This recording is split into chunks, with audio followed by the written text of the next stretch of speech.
Asham, asham, asham, asham, asham, asham. Wait, asham, huh? Abo, mali jirtame? Mali jirtan. Ay.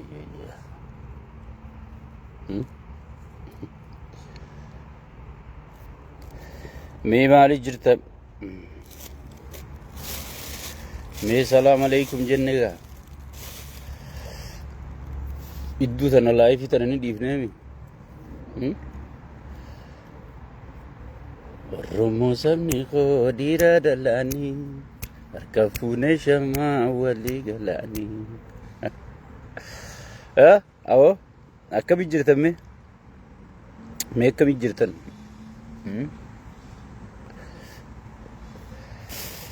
Barca qamati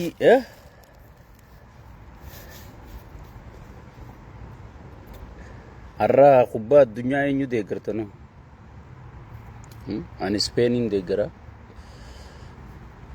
Isinoo mee sheer walii godha haala yeroo irratti yaada kennanna. Haala yeroo ammaan tanaa kanarratti xiqqoo waan ummata keenya ifa ta'uu qabu jira. Ifa godhuu barbaanna. Isin waan dandeessan sheer godhaa waliin gaggayaadha. YouTube keenya kanaas gasseena miidiyaa jijjiirachuu yaana isin hin jenne miidiyaa shinnigaa shawju guddaa ijaaruuf yaana inshallah rabbi nu haa gargaaru. Isin subscribe kanatti muddaa booda subscribe isin jalaa cufama waan ta'eef amma dafaa godha. Kunoo linkii as gubbaa isinii kaaya. Mee walii daddabarsa. Akkami jirtan isin? Awoo numaan jira. Eessaan bada. Nuti ummata zarafne nyaachuutti hin jirru. Huulii dalayne nyaachuu jirra. Huuluma tanaan nu balleeyse. Huuluma tanaan nu bachiise. Ay.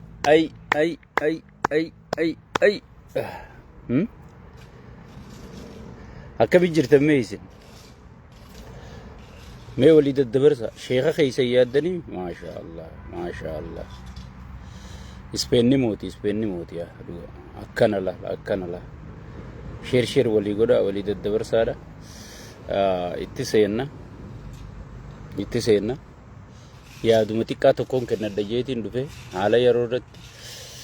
Hayyee irra deebuudhaan assalaamu alaikum wa rahmatullahi wa barakatuhu. Kanneen salaamtaa tanan jenne hundi keeysanu obboleeyyan kiyya kan waaqeeffataa kiristaana hundi keeysanu welcome. Baga nagaan dhuftaniin jaa. Haruma keenya saniga karaa torba achi laalla. Baga nagaan dhuftan isin hundinuu walii daddabarsaadha. Haala yeroo kanarratti gartee yaada kennadha jeetiin dhufe. Haalli yeroo ammaan tana qabsoon Oromoo daandii duraan afaan wallaallee amma daandii qabattee deebitee jirti. Kanaaf warri yaaddee gartee sakkaree iyyaa irraa eegalee hanga faarsee bulatti iyyaa jiranii jechuudha. Duraan dursuudhaan alhamdulillahi rabbil alamin waliin taanee wal dhageenyee waliif taanee qabsoon tun akka daandiirra deebitu goonee jirra jechuudha. Daawwattoonni kiyya asumaan baga gammaddan. Gaafa kophaa ani makiinaa keessa taa'ee hayyoonni Oromoo wal nuu ta'uu qaban, hayyoonni Oromoo wal nuu dhagayuu qaban, qabsoon hidhannootii fi qabsoon karaa nagaa walitti araaramuu qabdiyyuu. Yaa Rabbi gurbaan kun bishaanii fi gaaza waliin baxaabaxuu barbaada jechuu turan irra guddaan nama. Kunoo har'a waliin taatee ijoolleen teenya alhamdulillahi hoggii kun gaaraa ibsa baasu kun asii ibsa gaaraa bahe poosti godha jechuudha. Sigale kun shukrii rabbiiti fi qabsoo anaa fi isin sigale fakkaattonni kiyya jaallan kiyya hundinuu ciniinnannee gooneetu qabsoo Oromoo walitti araarsee fakkaattota gogaa qabsoo Oromoo uffatee gogaa sabboonummaa uffatee Oromoo adda diiguu ture arra gartee dirree baasee akka harree rimooyitetti miidiyaa kanarraa iyyaa jiran jechuudha. Kun itti milkaa'anii abadan itti milkaa'an. Jarri kun dura maal dalaguu ture? Sakkareeyyaa maqaa haarayaan hanqaallicha Khadiir Martuu Ifiinjuu kana fideer kanarraa eegali jarri kun maal godhuu ture? Dursa keessoo Oromoo caccabsuu ture eegalanii jechuudha. Bifa gandummaan hoggiitti milkaa'an bifa gosummaa deebisanii jechuudha. Gosuma tana keessaa ibidda deebisanii jechuudha. Maaliif? Kana maaliif itti fayyadaman? Dahoo godhachuuf, dallaaf ijaaruuf. Akka gartee amma hogganaan tokko hoggii deemu gaardii qabaami gaardii godhachuu. Yoo inni gartee waa dubbatee nama isaa lolu, nama isaa dubbatu, nama isa cinaa hiriiru, kan namni gartee nama kana laalee isa sodaatu gaardii tana uummachuu fi dura keessoo wanti kana keessoo Oromoo caccabsuu eegalanii jechuudha. Osoon dursa hayyoota Oromootii fi qabsoo Oromoo irratti aggaammiin godhin dura keessoo Oromoo tana caccabsuu eegalanii jechuudha. Keessoo Oromoo caccabsaniiti gandummaadhaan nama muka hudduu wal gursiisan gartanii jirtanii jechuudha. Gosaan qaama saalaa hunda walirraa cirsiisanii jiran gartan jechuudha. Ibidduma tokko afran qalluma walitti dachaasanii. Kana hunda sakkaree iyyaa kanaa godhu jira siigale. Oromoo waan kana firraa arkuu dadhabe. Lammiinti yookiin anitti iyyuu waan inni gartee isirraa benefita qabu, waan inni isirraa gartee numaatu aangoo bahaa barbaadu itti fakkaatee ture jechuudha. Waan kana bultanii dhawaatumaan bifuma qabsoon gangalachaa as geessuun itti dhuftanii jirtanii jechuudha. Eenyuutu ilma sabaati, eenyuutu ilma piippiitiin, eenyuutu ilma garaatiin adda isinii bahee jira jechuudha. Jara keenya dheengadda gaafa piippii an deeggaru qaallichi sakkareeyyaan Khadiir Martuu kun warra dhaabbatee yaa jaawarkoo jee wallee isaanii beeytanii jechuudha. Baqqalaa Hoomaarree naan jettaa, Xiqqishoo naan jettaa, jaawarkoo kana naan jettaa, Liyyuu naan jettaa jee warra waaqeffachuu ture. Gaafas maaliif TPLF gad dhufaa? Achi keessaanii waa harkadhaa jeeti kana godhachuu ture. Qabsoo Oromootiif miti. Isaa fi fakkaattonni isaatis isa qofaame hundinuu warri arra biyya galee gartee namicha mataa baaldii sanirraa qabi biyya afaan banu jiru kun biyya galleeti gartee bakka hangaasaa faa bakka taayyee faa bakka kaabbutaa faa bakka san nuti taana jedhaniiti iyyuu turanii jechuudha. Sun isaanii milkaa'uu dhabnaan piippuma jalattuu galan. Isaan piippiin beekan. Piippiin haga ammaa nuuf kabajaa qabdi. Dhugarratti isaan deeggaree dhugarratti isaan mormine. Sigale. Isaan mormine. Saniif nuu kabajaa qabdi sigale. Saniifu isaan kana godhuudhaaf itti milkaa'uuf dinnaan maal godhan? Amma Oromootti as garagalanii jechuudha. Amma Oromootti as garagalanii jechuudha. So saniifu kana maal godhuu qabna? Kajuurratti arra wal mari'achuu fi kan dhufne. Uummanni keenya kan morme sirna moo namoota? Tigree waan Tigree taateef Haile Sillaasee waan Haile Sillaasee ta'ee fi morme moo sirnoota jarri hunnarra fiduu deemuutu aadaa kiyyanarraa balleessa, safuu kiyyanarraa cabsa, daangaa kiyyanarraa saamsisa, qabeenya kiyyana dhabsiisa je'eeti. Uummanni Oromoo wanniif gaafachuu qabu tanaa jechuudha. Oromoon gartee ciisanyaa dachii tiyya namaa qotee naman gabbaru. Qabeenya kiyya akka namni itti fayyadamu hin godhu. Daangaan kiyya akka sarbamu kana goosisu kana mootummaa akkanaa sirna akkanaa hin barbaadu jeeti. Kan morme. Arra sirni piippii kun maal godhu jira? Arra sirna Finfinnee gartee dhiiga keetiin daangaa ati saraarratti sirraa kennisiisu jiru. Sirna gartee tokkummaa abbootiin keenya michuu baay'een qabaa lixa biiftuutti irraa dhaamsa hoo gahiini Oromoota maraa jedhanii kaabaa kibbaa walis ijaaran sirna san keessoo kee caccabsee tokkummaa kee facaasaa jiru. Sigale sirna dirree dhawaa gartee ati qabsoon fidette osoon jijjiga naaf falma jettee hiitu osoon gartee narraa himi karaa asoosa naaf falma jettee eeggattu. Jijjiga dhiisi mujaalee si harkaa kenne diradhawaa si harkaa kenne finfinnee moqofaa umiti bar shaggar jeenumaatu finfinnee tana taduru caalaa si bal'ise sigale taduru caalaa bal'ise akka garteenumaatu wanni tuulama je'antun guutuun naannoo biroo taatu Oromoo keessaa baate. Oromoon akka gartee handhuurti keessaa fuudhamtu finfinnee jechuun handhuura Oromooti. Sigale finfinnee jechuun handhuura Oromooti. Handhuurti akkas keessaa fuudhamtu godhuudhaaf sirna tattaafatu kana kasirra dhaadheessu. Sigale diina dheengaddaa mililikii wajjin garaagarummaa inni qabu maali jiif gaafadhu. Namoonni baay'een bakkitti shawwadame abaluu gartee nuu jecha sangoome abaluu nuu jecha aboo Qadiir Martuu yoom sangoome rabbi soda hunoo mucaan isaa Minneapolis tana wajji jirra. Asittiin tala anjaartii isaati jettee miidiyaa irraa iyyitu gartanii ilmoo isaa tajaajila ta'eessu. Mucaa isumarraa muru'a.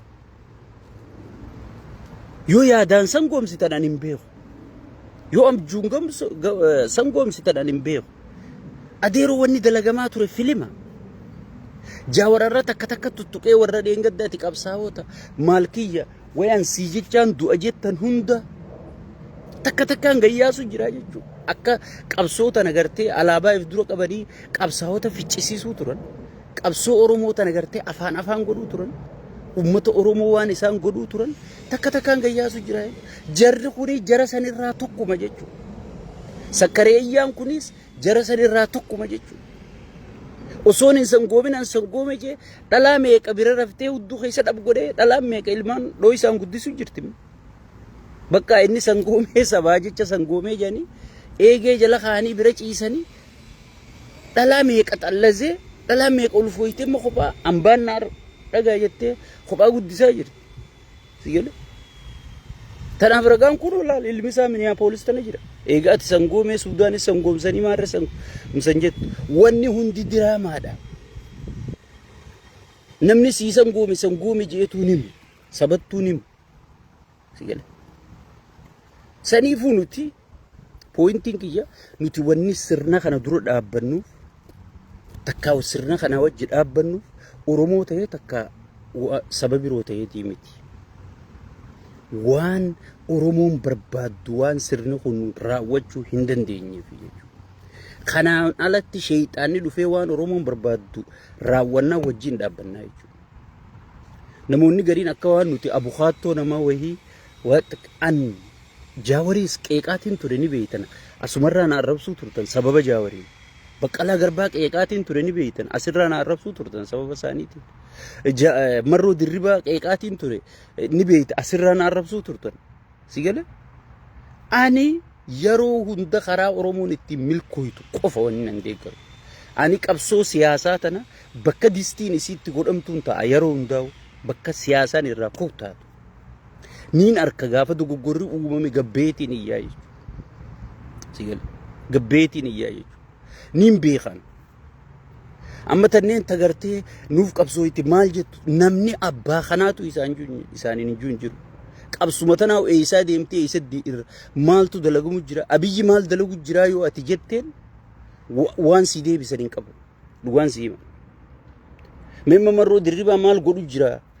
Mee Jaawar maal godhu jira maaliif morbite yoo jette waan Jaawar godhu jiru quban qabu keessaan. Inni miidiyuma kanarra taa'ee asumaa iyya. Akku ijoollee asirraa komantii kennituu fi inni tokkuma qabsoo tana huggii mormituus keessoo sii beekuu qabda. Waan mormituuf. An amma PP huggii mormu keessoo PPtiin sirri beekaa jechuudha.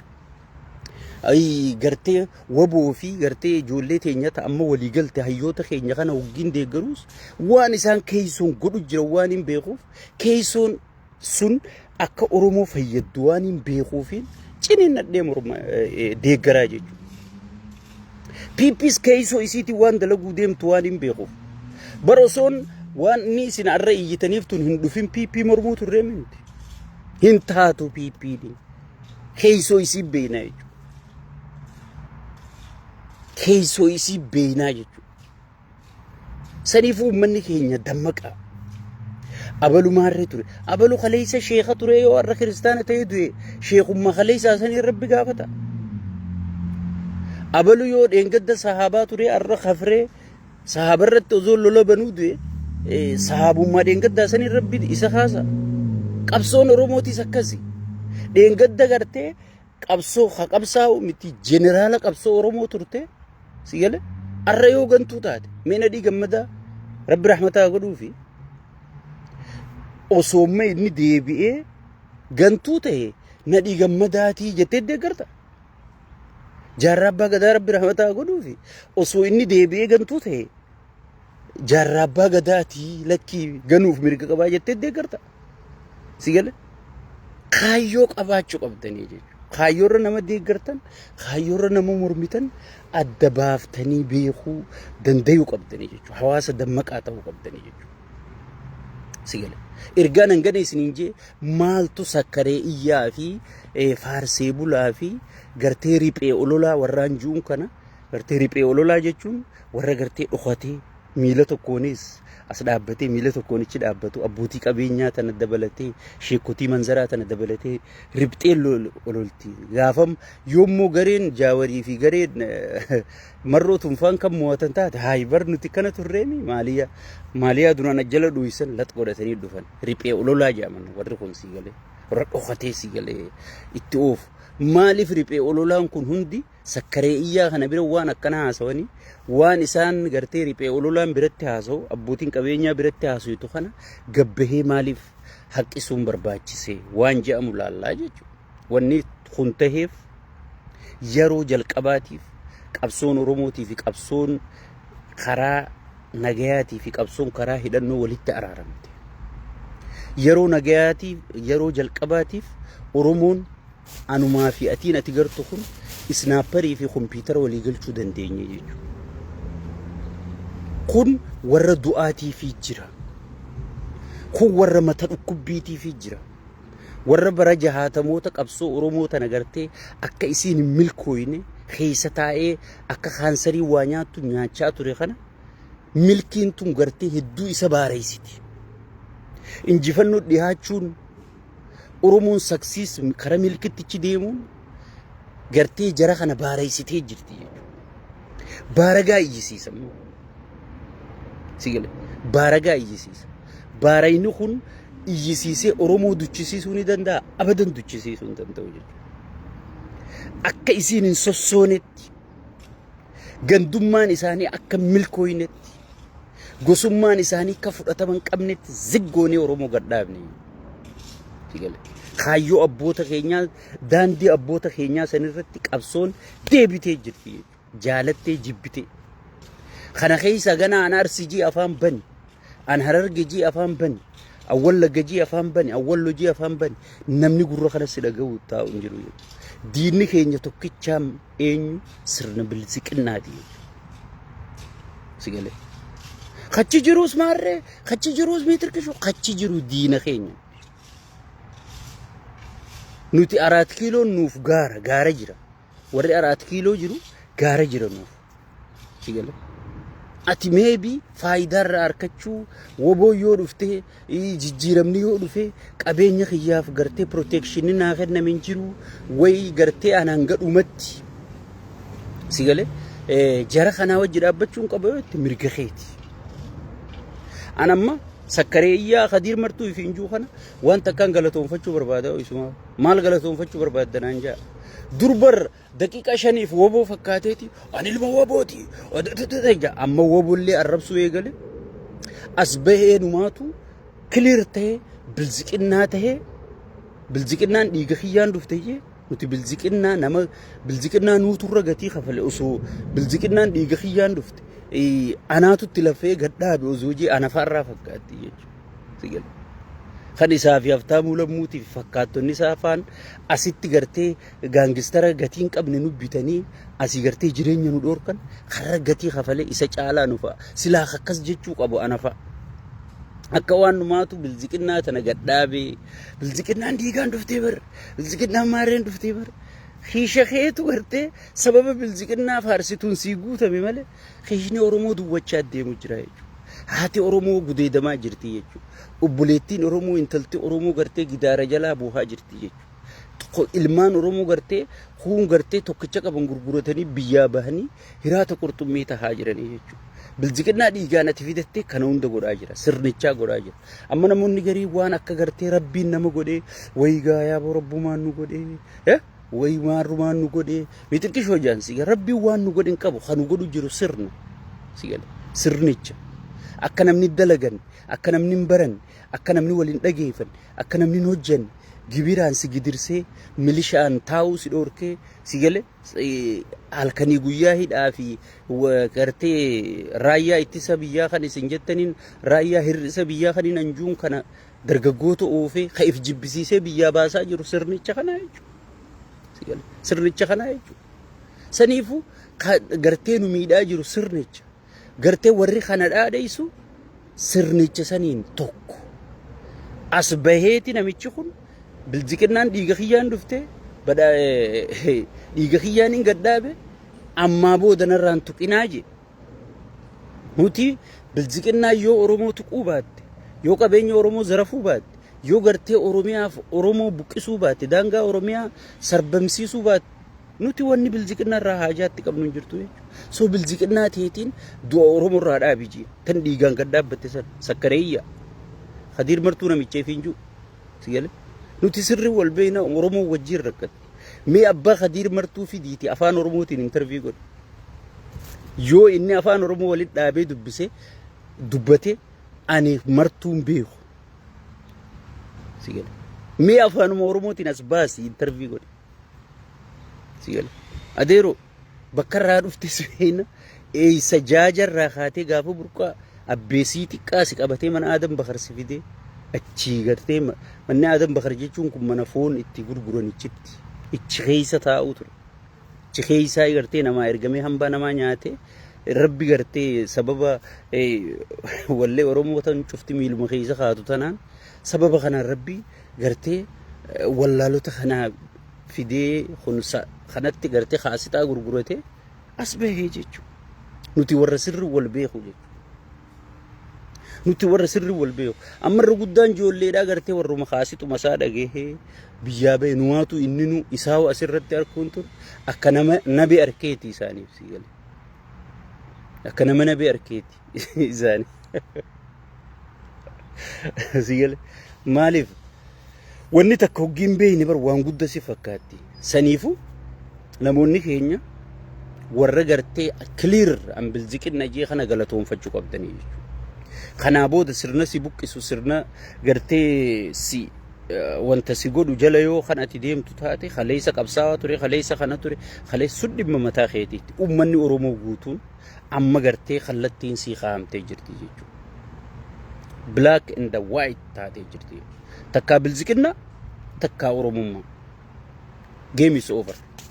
Kanaa booda gartee kunis Oromoodha, kunis Maarreedha, kunis Mitirkishoo wanni jedhamu adeellam hin jirtu jechuudha. Sigale. Nama Oromiyaa diigu jiru kunis Oromoodha jechuun danda'an. Nama Finfinnee dabarsee kennu jiru kunis Oromoodha jechuun danda'an. Nama gartee Moyyaalee dabarsee kennu jiru kunis Oromoodha jechuun danda'an. Afaan kamiin hin jaan heera kamtu na jechisiisa. Sigale. Mee heera Oromoo kamtu nama gartee daangaa Oromiyaa sarbamsiisu jiru Oromoo na jechisiisa. Naayim jiru jechuudha. Amma tahee jedhaniiti qaallichi daabloo sheeyxaantichi kun maal godhaa jira? Dhimma Dirree Dhawaatii fi dhimma Finfinnee irratti namni Oromoo quuqamu akka mari'anne warra biroo mariisise. Warra yaada san qabu ni beekani waraqaa fuudhaniiti dhimma Finfinnee nama dhimma Dirree Dhawaatii nama biroo kenna.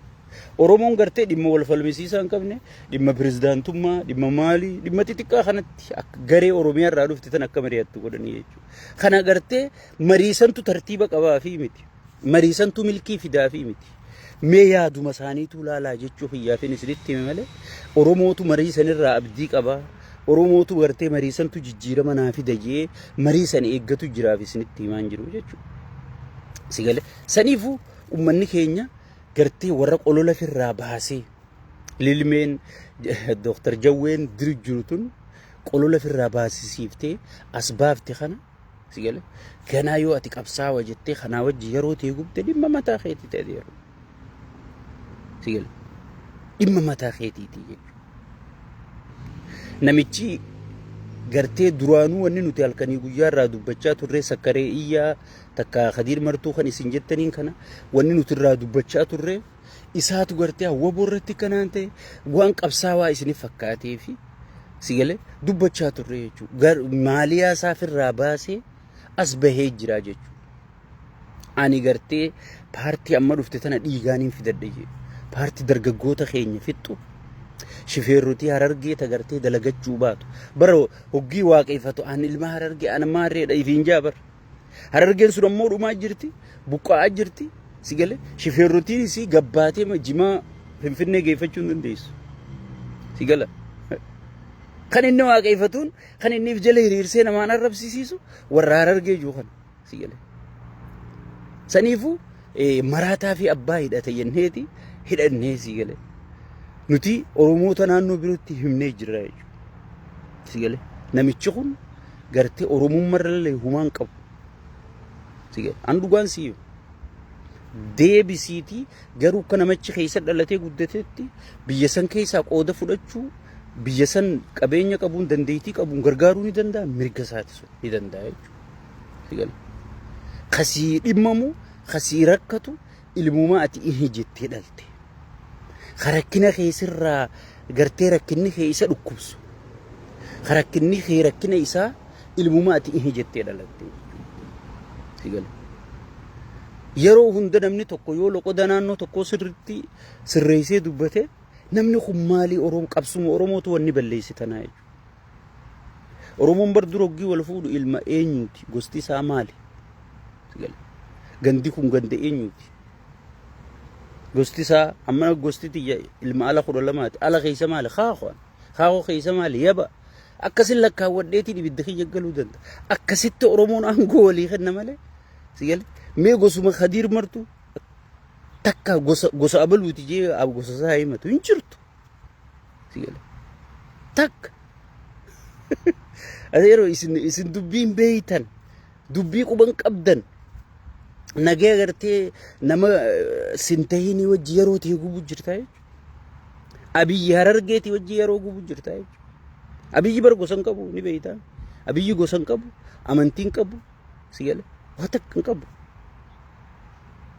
Eessaa dhufeen beeytu maalirraa dhufeen beeytu garuu jimma himata jechuudha. Jimma sanuu bashaashaa jennaan እንደዛ ነው. Kan inni dhaadatu. Sigalee. Saniifuu Abiyyi Harargeeti wajji yeroo ta'e gubu jirta jechuudha. Kana wajji yeroo gubu itti fufta mirga keeti. Mirga keeti. An mirga namaa dura hin dhaabbadhu. Mirga keeti. Garuu akka nun ta'in qofa si himuu jala muree si himuu barbaadeeti. Sigalee. An uggiin seenaa tana an haasa'u inni sirri beeka. Ati hin beeytu ta'a. Ati hin beeytu ta'a. Sigalee. Saniifuu namni dhugatti saba kanarraa uumamee saba kanaaf laalatu sigalee saba kanaaf laalatu arra gartee osoon Harargeen akkasi dhumu jirtu sirni kun nama Harargee caalaa miidhan qabu dhugaan siima waan ummanni Harargee ta'u jiru bineensi gaaraa ta'utti jiru ummata daldala dhoorkanii ummata karaa tokko hin qabne yuunivarsiitii takka hin qabne BP University takkan jaarree Harargee mana haakimaa tokkoon jaarree waanuma wayyaani nama dura jaartee sirnoonni dabran jaaran sanuu caccabsaa jirti jechuudha. Sigalee. San gubbarraan kan takkaa sirni tokko ummata kana naggadarraan dhorkin Harargee Oromoonni kutaa biroo hundi ni beeytan. Namni Harargee keessattuu haawwan Harargee dalagataniiti ilaal akkatti ilmaan guddisuun beekaman. Ummata qulfii, ummata qashxii, ummata ajaa'ibaati. Ummata santu arraa harka maratee waan dalagatu dhabee sadaqaa kadhachuuf saaxilamee biyyarraa baqachuuf saaxilamee Harargee dur itti baqatanii arra namni keessaa baqachuu jira jechuudha. Sigalee.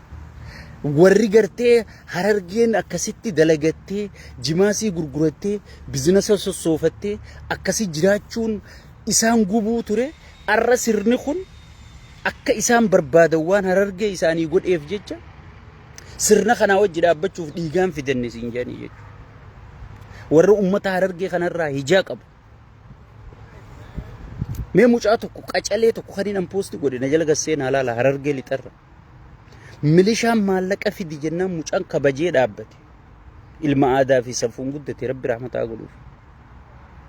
Dhaabbatee mucaan tokko kee biraa fiigaa kute mucaa itti lakkaawanii jechuun maallaqa irraa dhabne. Osoon har'a ijoolleen Harargee mootoraan dalagattee galuu hin dandeenye. Ayisuuzii mataa isaanii ooffatanii jimaa gurgurachuu hin dandeenye. Mee Harargee tamtu si galee Harargee tamtu kun Harargee tam keessaa bahe yoo harree keessaa bahe malee Harargee tam keessaa bahe naayi. Warroota garii kagartee maarreedha mitiqishoo jettanii fi waan kana haasa'u jira. Walirratti hin duulina isin nama wanni akkas jaamu hin jirtu adeero. Nuti sirnarra duulu jira. Walirra namni duule hin jiru.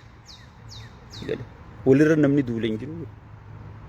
Saniifu arra silaa ilmi Harargee tokko hidhatee gaara seenuu qabanarraa eegale. Abbuma feeti sirnuma feeti sirna Harargee afaan qabe sirna akka Abiyyi Ahmad Alii caalu tokko naafiti. Tokko naafiti. Hin jiru jechuudha. Hin jiru jechuudha. Takka Harargee keessatti namni gosaayyoo wal qoode akka nama qullaa gabaa keessa deemetti namni if qaanfata si'el. Ati Oromoo jennaan obboleessa keenya nuti. Afaan Oromoo faa sirreessitee dubbannaan nuuf nabiin siin jedhe. Harargee santu arra ati gostame ala hay warra alaatti haamaa jedhanii reefa ciisu biraan tarkaanfatanii walirra kutu jirti jechuudha. Kana hunda maaltu godhe ilmaan nu keessa dhalate kanaa jechuudha. Sakkaree iyyaa kana faadha jechuudha. Arsii dheengadda gartee lafee walitti cabsinee jaarraa abbaa gadaa rabbi rahmataa godhuuf ichi gartee obboleeyyan kiyyaa jira jee caccabseetti dhufe sigale arraa afaan godhanii gaara kana keessatti namni muka walitti dhiibee sigale arra namni gartee lubbuudhaan wal komachuu sodaatee jechuudha. Wanni gartee kanaa booda ganda abaluu naan jaa maarree abaluu naan jaa wanni jettan hin jirtu. Arsii keessaa namni rakkoo finnaan ka dura gabbee komatu ana. Oromoonni gartee tokkummaa teenyatu duraan deebinee jirra jechuudha. Wallagga keessaa namni rakkoo nurra finnaan ka dura gabbee irra barreessu komatu ana jechuudha. Waan gartee huccuuf gootanii maarree jettanii gartee warri giiftaraa tiktookaa kun gartee ittiin daldalachuudhaaf garee jaarratee minaamin godhu sun Oromoo bakka hin buutu jechuudha. Tiktookaraa fi giiftaroota sakkaree iyyaafaa bakka bu'uu dandeessi jechuudha. Garuu Oromummaa waliigala nuti gartee abbootiin teenya wanni nuu dhaaman diinni kee tokko biitti tee takkaadha. Saaseet kagartee diina keessan sirra dhaadheessu diinuma keeti jechuudha nu barsiisanii jechuudha. Warroottan sanitti amantan ayisoosh wajjin hiriiruu dandeenya. Gartee kammoo maarree tahaa Abiyyi nama sossoosu hin jiru adeeroo. Jaawarummaa ati tuffattu kana akka dawaa piipii ta'e nu caalaa namni beeku hin jiru. Namni piipiin addunyaarraa sodaatu rabbi caalaa Jaawar miti. Ani kun keessaan ture piipii tanaa keessaan ture na amane. Gaafa Jaawar waa barreessuu deemu namni kun albaatiif qabu hin danda'u piipii keessatti. Ammallee akkasuma wanni baay'anni Jaawar arrabsuuf Jaawar miidhuudhaaf Jaawar gabbuusuuf baafte halola Tigraay baafte walqixa irra caala malee irraa gadi miti. Lola Tigraay guddaa sanirra barru Jaawar mamma sodaatti piipii. Ati immoo uggin akkana siinjuu sii galuu dhabuuf ammalchisa. Maaliif waan kana qilleensarra garta malee keeysoo isiin beetu jechuudha. Wanni kun keeysoon isii caccabaadha. Yoo akkatti irkattanii jiiti. Nurra jiiti akkamitti akka nurra hin jiine qabrii qotuuf qabnaatu hayyoota kana bira teessisaa jira malee. Amma namoonni hin galiniif waan gartee hayyoonni Oromoo kun Abiyyi kana diiguu dadhabee bakka. Jabina isaatiin akka deemu jirutti fakkaatti. Tayoo inni diigame baddu yoo wayyaaneen osoon ittiin qophaa'in diiguun hagam takka arragatiin kofalchiisu jirti. Itti qophooyneeti gartee akka nuu ta'u diinaatu gartee itti nama qopheessisiisutti bakka inni itti kufu boolla sirri qotu jira malee namni abiyyi diiguun sakandii takkan fudhattu. Wallaahi billaahi warabbul kaaba asii bakkaan taa'u tanaa rabbiin kaase sakandii takkan fudhattu. Karri inni dhaquun jiru nama miidhu jira yes. Oromiyaa diigu jira yes. Garuu karri inni dhaqu jiru karri inni dhaquu danda'u hin jiruutu hayyoonni suuta gartee isaaf sirritti qabrii qotu jiran malee sitti hin fakkaatin sirna kana waan diiguun dadhabamte. Sigal. Waalaikum salaam jaalzizo. Sitti hin fakkaatin. Guyyaan irraa kun arri boruu miti. Boruun iftaanii miti. Ni jijjiirama. Wayyaanee gartee akka dhiiratti hidhattee akka dhiiratti intelligensii jaarrattee akka dhiiratti dippiloomaasii addunyaa tanaa guutuu kontrool goote Ameerikaan guddoon tun afaan wayyaaneetiin dubbattee pirezidaantiin Ameerikaa dhaqee waggaa 100 isinii kennine jee biraa deebi'e dhiirtii amataan gatti diidanii beeytanii jechuudha. Gaafa jaawar gaafas qabsoo dhufu maal turte Oromoon tun diyaaspooraan biyya alaa ni beeytanii namni kun akkuma arraa kanatti gosa gosatti damiina godhatee hayyu duree godhatee deemuu ture jechuudha. Kana hunda facaase dura akkuma arra facaasu jiru kana agarta. Akkasuma facaase. Oromummaa irratti akka abdii horatu akka wal abdatu akka wal dhageeffatu godhe. Sigale. Hoggi facaasu akkas godhu boodarra maal qabsoo taas dhufe jechuudha. Amma already qabsoon qophooyteeti namni walirratti abdii dhabnaan kana facaasu jira jechuudha. Kana facaasu jira halkanii guyyaa xiqqaa guddaa TikTokiin Facebookaan maaliif gartee ijoollee isin biran dhaqin way abalu wajjin haasa'in jettu hunda gaddeebee maaliif wajji haasa'u jira. Haasa'u tokkoon amma dura isin haasa'e isin waan namni xiqqoo isin hinjuu itti kofaltanii tuma bira kuttan malee. Kanaa boodaan isin hinjee osoo hin jawween TikTok irra hin dhufin kanaa booda gowwaas akka gowwatti gowwaa taaneef irraa dhoorkinaan isiniin jee ture. Maraataas akka maraataa taaneeti maraanneef irraa dhoorkinaan isiniin jechaa ture. Beekaas beekaa taaneef irraa dhoorkinaa jechaan isinii ture. Mammaayisa maaliitiin xumure fadhiidoo haga isiin geessutti gaddeebi'anii qabalaniif irraa dhoorkan jechuun isinii xumure amma dura. Loongi taa'ima osoo hin jaawar TikTok irra hin dhufin dura. Isin garuu waan hin alaamaan hin isinii kaa'utuun irra guddaatti kofaltanii tuma bira qottan sigale. Sigale.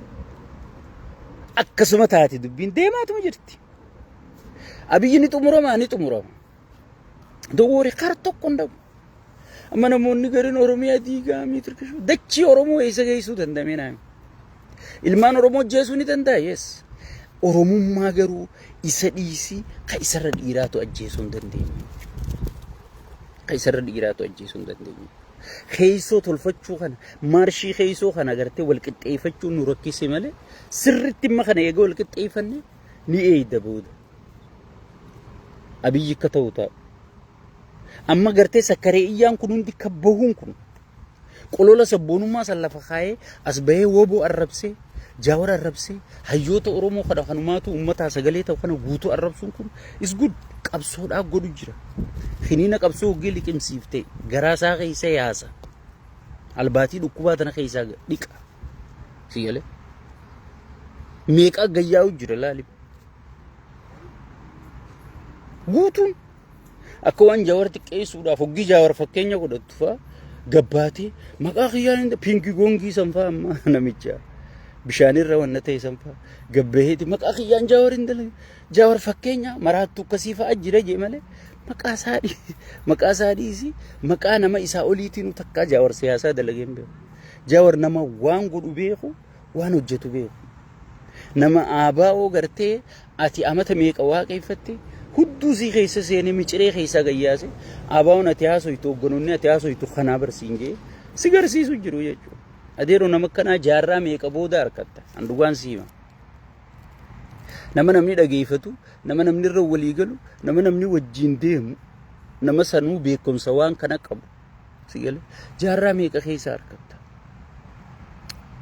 nama murannoo qabu nama lubbuu fi sii kennu kana akka marroo dirribaan jaarraa meeqa keessa argamta sigal saniifu ummanni oromoo waan gootanii fi waan hin goone keessatti ilaaf ilaameen wal dhageeffadha wal jala yaa maal ta'uu qabna sigal kanaa booda qabsoon oromoo feemasoota tiktookiin warra feesbuukaatiin hin ajajamtu hayyoonni as deebi'anii jiran as bahanii jiran hayyoota kana gaardii taatee fi gartee bineensa gartee piipiin shayxaanni leenjisee as ergu quubsee as ergu kana dura dhaabbattee karaa dhorkachuu qabu sihii jechuu ta gosummaa ammaa booda na amani yoo ammaa booda wanni gandummaatiif wanni gosummaa kaate hijibaanaan jiru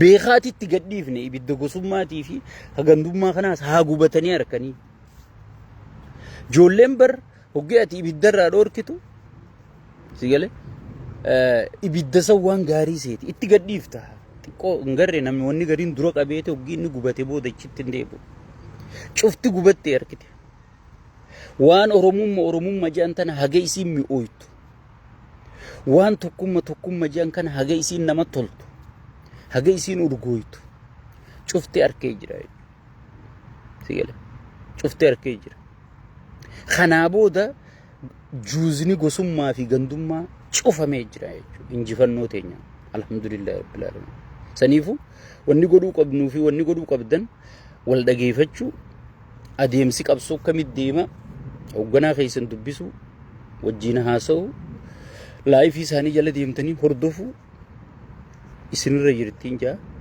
namoota immoo gartee wantoota amma armaan olitti haasa'inee kunne kanaan isinit deemu ilma adeeraan tala adeeraatiin isinit deemu sigale daadee sirraa hayaasu jettee firraa ofuudhaan ilma oromootii aan ilma gandaatii miti aan ilma gosaatii miti jettee firraa ofu gosatee kabajuun jaalachuun akkuma jiru ta'e garuu kana keessa dahoo godhateeti khasidii guutu irra baay'ee waan ta'eef